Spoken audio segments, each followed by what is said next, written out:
Yai Prabu Manik Sasmita kawono non wonten tibaking ngadawu. Nggih boten to. Halo nun wonten tibaking ngadawu.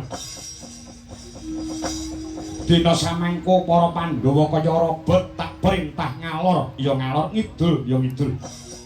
Mung sandungane saka pakatine si Petruk kongkonane Semar sing sajae bakal ganggu gawe marang lekase. Begawan Jati Sampurna sing bakal nuruti karepe Duryudana. Mula semangko siagakna para Wadyawa. Hoyt lampit brongkat kimpul waton lanang nyekel gaman aja lali. Nyangking lading pangin sing daging bathok wadhahi getih. Digoleki si Petruk. Dhewekne diwene pelajaran aja wani nantang lawan Begawan Jati Sampurna.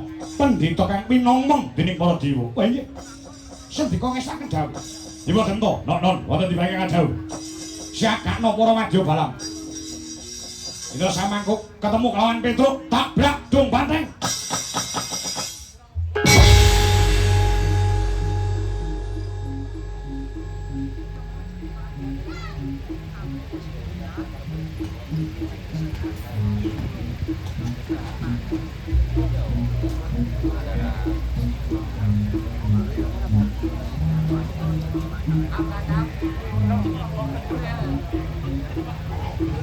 Derek langkung, Pak. Monggo.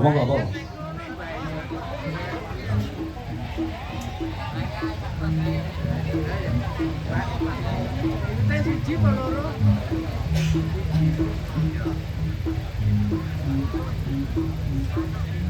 Ya, wis.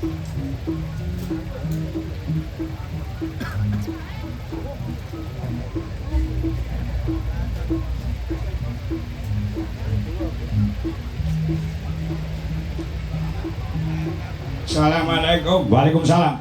Nang ndi to iki mau enak cah wedok tak goleki ra enak. Ah. Kuna kadang. Ana tanganmu.